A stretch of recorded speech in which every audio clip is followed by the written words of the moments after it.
Apakah konstitusi bisa dilanggar? Bertujuan untuk keselamatan rakyat, maka konstitusi bisa dilanggar. Berikut penjelasan Menko Polhukam Profesor Mahfud MD di acara Kompas TV.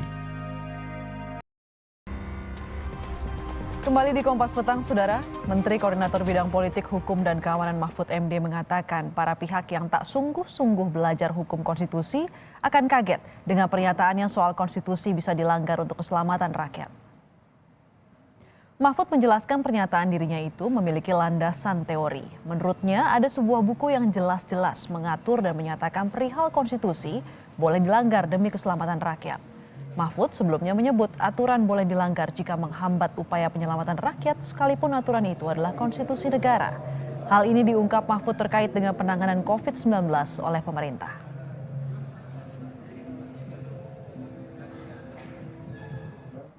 Dan untuk mengulasnya sudah hadir Menko Polhukam Mahfud MD. Selamat sore Pak Menteri. Assalamualaikum. Waalaikumsalam, Astrid. Selamat sore. Sehat ya, Prof? Alhamdulillah sehat. Prof Mahfud, Anda menyatakan kalau mau selamatkan rakyat, boleh melanggar konstitusi. Latar belakangnya apa saat Anda menyatakan pernyataan itu, Prof? Latar belakangnya ya, jadi saya di Jawa Timur tuh bercerita bahwa pemerintah mengambil langkah-langkah yang diperlukan dalam bentuk keluarnya Perpres PCPEN, perang melawan COVID dan pemulihan ekonomi nasional. Anggarannya besar, sehingga ada yang mempertentangkan itu dengan undang-undang keuangan negara, ada yang bertentangan dengan kesejahteraan rakyat, katanya rakyat makin miskin, macam-macam. Saya katakan kebijakan pemerintah sudah benar, apalagi sudah benar. Kalau untuk menyelamatkan rakyat itu, bahkan konstitusi sekalipun bisa dilanggar asal untuk menyelamatkan rakyat. Dalilnya salus populi suprema lex. Nah itu saya katakan begitu. Bisa dilanggar dan memang begitu. Gitu. Nah, kan terus banyak yang kaget tadi. Yang kaget tuh berarti tidak belajar hukum tata negara. Karena di hukum tata negara itu diberikan pada pelajaran pertama. Misalnya ya, kalau di dalam bukunya Ismail Suning yang menjadi babon hukum tata negara itu, buku induk, kalau orang belajar hukum tata negara pasti baca bukunya Ismail Suning, judulnya Pergeseran Kekuasaan Eksekutif. Halaman 1 itu menyatakan bahkan sebuah pelanggaran konstitusi yang berhasil dipertahankan itu bisa menjadi konstitusi baru. Itu Ismail Suning. Di bukunya baca aja nanti, di halaman 1. Dari mana itu dikutip? Dari buku yang lebih tinggi lagi, judulnya The General Theory of Law and State, karya Hans Kelsen. Menyatakan bahwa sebuah pelanggaran konstitusi itu bisa atau sering dilakukan untuk melanggar, untuk menyelamatkan atas nama untuk menyelamatkan rakyat. Ini tidak perlu persetujuan, itu sudah berlaku. Anda kan banyak yang saya tidak perlu persetujuan. Itu teorinya sudah ada. Saya beri contoh di Indonesia ya. Di Indonesia banyak sekali, Astrid. Saya mulai dari Bung Karno. Bung Karno pada tanggal 5 Juli 59 mengeluarkan dekret presiden. Itu melanggar konstitusi. Karena dekret presiden itu ya membubarkan konstituante hasil pemilu. Yang kedua memberlakukan undang-undang dasar. Menurut konstitusi, konstituante itu melaksanakan tugas membentuk undang-undang dasar. Ini Bung Karno malah yang membubarkannya dan memberlakukan undang-undang dasar yang lama. Itu kata Muhammad Hatta, kudeta. Pelanggaran konstitusi yang luar biasa, kata Bung Hatta waktu itu.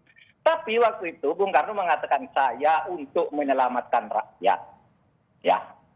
Dan oleh Mahkamah Agung, Wiryono Projodipuro, iya Bung Karno boleh melakukan itu, melanggar konstitusi itu karena itu untuk menyelamatkan rakyat.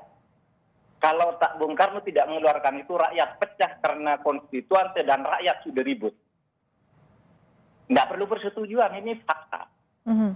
Jadi Bung Karno mengeluarkan dekret dan menjadi pemerintah sampai 6 tahun sesudah itu, dan dianggap konstitusional, itu melanggar konstitusi.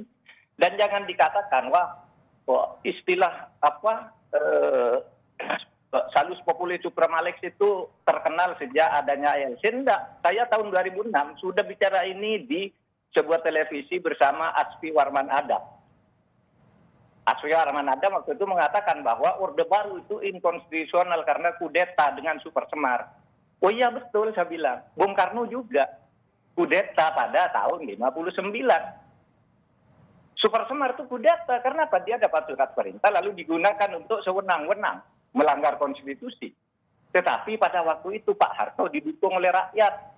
Sama dengan Bung Karno ketika mengeluarkan dekret presiden tahun 59 didukung oleh rakyat. Jadi untuk menyelamatkan rakyat konstitusi diangkat terus. Sama ketika Pak Harto diturunkan, lalu kita jadi pemerintahan sekarang reformasi juga melanggar konstitusi. Coba diturunkan, dipaksa turun, di demo, lalu Harmoko ngancam kalau minggu ini tidak mundur Soeharto, saya akan mengadakan sidang istimewa Senin untuk memecat.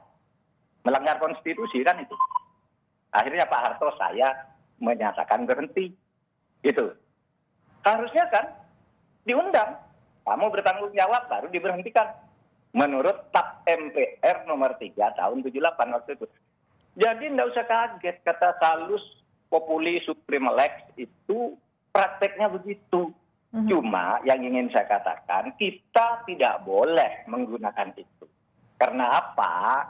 Karena konstitusi itu adalah mother of the law in the land.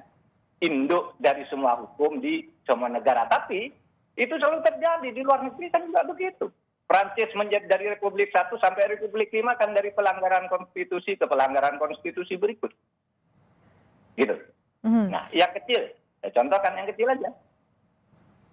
Ketika terjadi lahar Gunung Merapi di Jogja, Gubernur Bibit Waluyo datang ke lereng Merapi. Kamu semua pindah, tinggalkan tempat.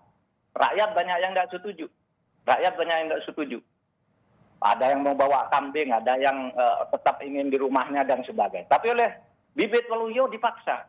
Nah, pemaksaan meninggalkan tempat itu melanggar pasal 28E ayat 1 yang menyatakan setiap orang tidak boleh diganggu haknya untuk memilih tempat tinggal atau meninggalkan tempat tinggal.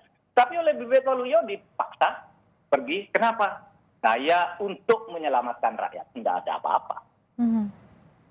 Jadi bisa gitu. Cuma ini kan kalau orang suka ngegas pikirannya itu lalu mengatakan pemerintah sekarang mencari kesempatan melanggar konstitusi. Enggak, justru sekarang enggak. Gitu. Sekarang mana? Yang mana yang melanggar konstitusi? Enggak ada. Dan kita tidak akan melakukan itu. Ini saya bicara dalam konteks teori. Dan ini bukan soal baru. Gitu. Di mana-mana begitu saja. Latar belakangnya tadi Prof. Mahfud bilang kalau ini dalam soal penanganan pandemi. Konteksnya ini ada teori bahwa bahkan melanggar konstitusi saja bisa, apalagi pengurusan penggantian anggaran ini yang diganti anggarannya sekarang fokusnya ke pandemi, begitu ya Prof? Iya, konteksnya itu kan dibilang ini adanya anggaran untuk COVID ini anggaran untuk perampokan terhadap kekayaan negara, kan begitu kan, Perpu dan macam-macam. Lalu sekarang pemerintah sungguh-sungguh dan tidak melanggar. Melanggar pun boleh, saya bilang. Melanggar pun boleh kalau untuk menyelamatkan rakyat. Nah, buktinya tadi saya sudah beri contoh 4. Saya bisa beri contoh 10, 20 di Indonesia itu. Pelanggaran konstitusi. Dan dianggap benar di dalam prakteknya. Siapa coba? Anda lihat Bung Karno itu ketika mengeluarkan dekret. Hatta sendiri bilang itu kudeta. Endang Saifuddin Zuhri di dalam bukunya Piagam Jakarta 22 Juni 1945.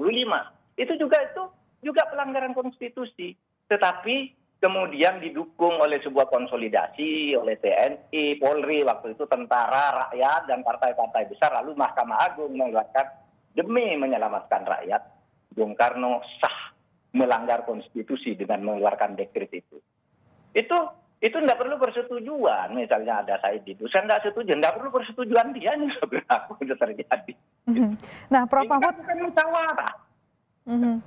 Nah, tentu ada batasan tertentu dan kondisi tertentu sejauh mana konstitusi ini bisa dilanggar demi keselamatan rakyat itu, Prof. Begini, kalau di dalam pelanggaran konstitusi itu, ya, bisa dilakukan ada dengan cara yang halus. Apa misalnya membuat undang-undang. Oke. Itu benar.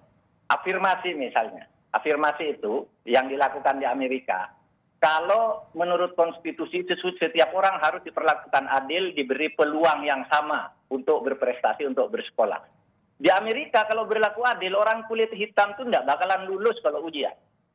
Kalah dengan orang kulit putih. Maka Amerika dulu membuat afirmasi, yaitu kita harus berlaku tidak adil, yaitu menyediakan kursi 30% kepada setiap orang hitam di sekolah-sekolah pemerintah.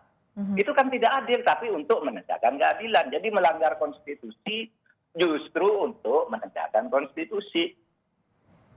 Itu afirmasi. Lalu ada asas oportunitas. Asas oportunitas itu ya samalah dengan restoratif justice atau kemanfaatan hukum di dalam teori yang umum ya, teori yang umum. Asas oportunitas itu mengatakan bahwa sebuah hukum bisa dilanggar untuk kepentingan yang lebih besar. Itu ada di pasal 1 Kitab Undang-Undang Hukum Pidana. Jadi kalau orang belajar hukum, maka nggak ada orang belajar hukum yang ribut tentang ini ya, nggak ada.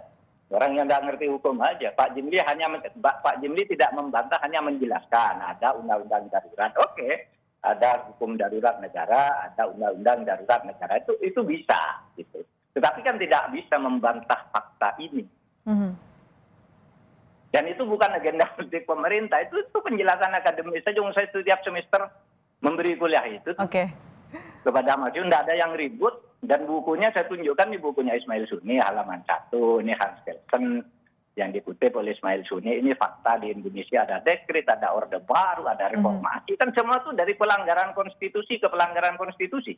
Ya. Untuk menyelamatkan rakyat alasannya, iya kan? Iya. Baik, sehingga konstitusi boleh dilanggar demi rakyat itu bisa dilakukan secara teori, tapi tidak dilakukan saat pemerintahan Jokowi saat ini penegasannya, begitu ya Prof. Terima kasih Profesor Mahfud MD. Bentar, narasinya yang keliru. Narasinya jangan konstitusi boleh dilanggar. Konstitusi itu bisa dilanggar. Bisa dilanggar, oke. Bisa dilanggar kalau itu untuk menyelamatkan rakyat, dan itu tidak perlu persetujuan, itu sudah terjadi berkali-kali. Gitu. Konstitusi bisa dilanggar demi keselamatan rakyat. Baik. Kadangkala bukan untuk menyelamatkan rakyat pun dilakukan oleh pemerintah otoriter. Ada yang nanya gini terakhir nih. Apa bisa Pak untuk menyelamatkan rakyat presiden diturunkan dengan cara melanggar konstitusi? Bisa, 3 presiden Indonesia itu juga diturunkan dengan cara melanggar konstitusi. Dan itu diterima oleh rakyat. Bung Karno dipaksa oleh Orde Baru. Pak Harto dipaksa oleh reformasi. Gus Dur juga begitu. Iya kan? Iya bisa. Itu banyak contoh kasus dan fakta-fakta di Indonesia terkait konstitusi yang dilanggar demi keselamatan rakyat. Terima kasih Profesor Mahfud MD. Ya,